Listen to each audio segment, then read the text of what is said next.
Now, on to the better things. To return to the pleasant task at hand, I would like to introduce Dr. Paul Paton, who is the second recipient of the Ontario Bar Association Award for Distinguished Service. So, Dr. Paton is a graduate of both the Universities of Toronto and Cambridge and the Stanford School of Law. His contributions to the legal profession in Ontario, Canada, and internationally have, in the words of one of his nominees, quote, been notable for their depth, breadth, and range. Dr. Paton's extensive scholarship in legal ethics, legal structures, and professional self-regulation have made him a recognized expert in these areas. According to his colleagues, Dr. Paton, quote, quickly established himself as a leader in the next generation of legal ethics scholars in Canada and internationally.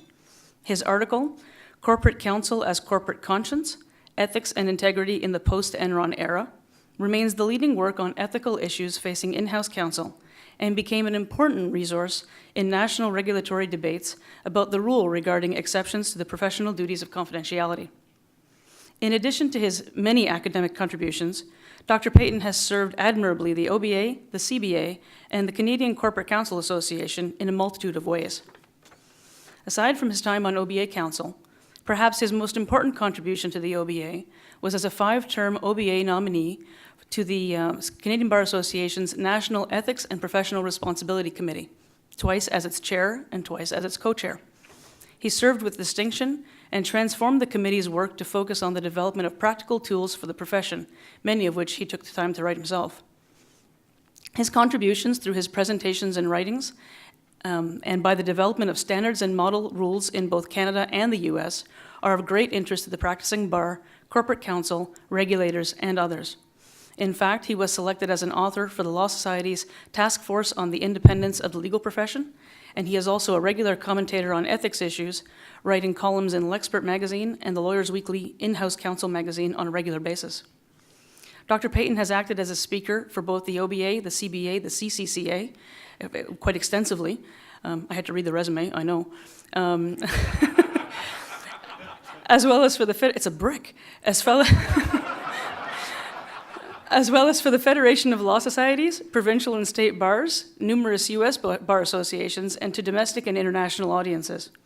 Even after his move to sunny California, to the University of the Pacific, where he served as a professor of law, the director of ethics across the professions initiative, and vice provost, Dr. Paton remained deeply engaged in the work of the Canadian profession, while also being recognized by the U.S. Academy and Bar. It is noteworthy that he has just been appointed Dean of the Alberta Faculty of Law, which is a post that he will take up in July. Apparently he's house hunting, so if anybody's selling, let him know. A recipient of other accolades, it is difficult to condense the importance and breadth of Dr. Paton's contributions. All I can say is that he's been described as instrumental in the debate about professionalism and legal ethics in Canada and internationally. To that end, and on behalf of the OBA, it gives me great pleasure to present the OBA Distinguished Service Award to Dr. Paul Paton.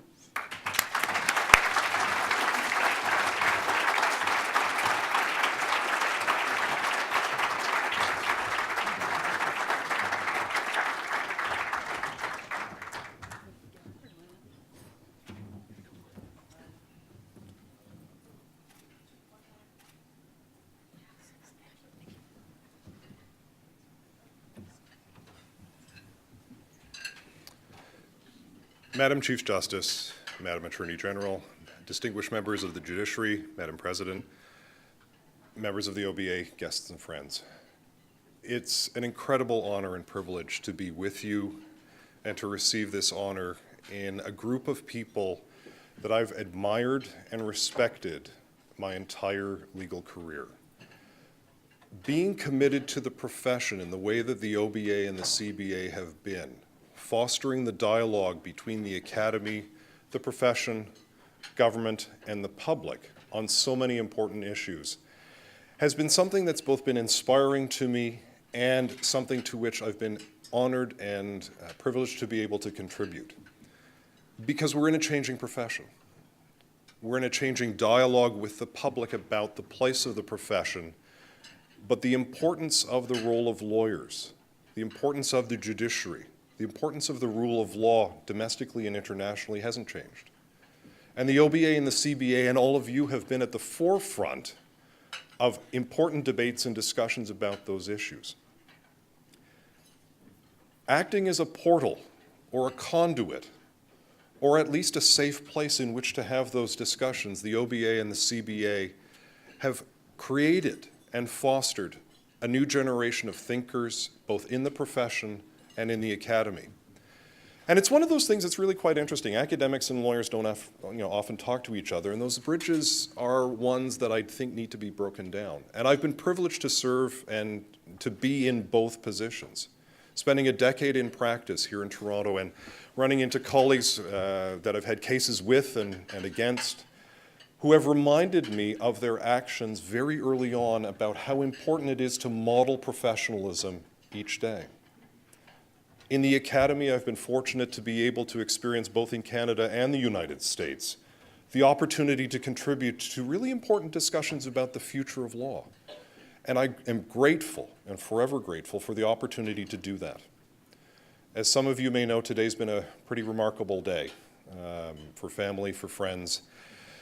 And it's a legacy tribute to the kinds of opportunities that Canada has provided, that my parents were able to foster the opportunity for me to grow up here, to have the education that I've been able to have, to be able to contribute back in ways that I've been able to try and at least endeavor to respond.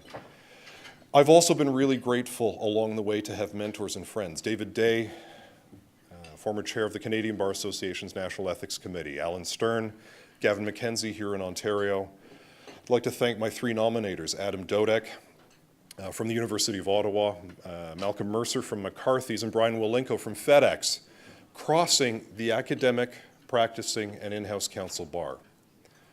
I'm really fortunate to have made many of you as friends, and I look forward to actually continuing to foster those relationships, yes, as I trade California winters for Edmonton.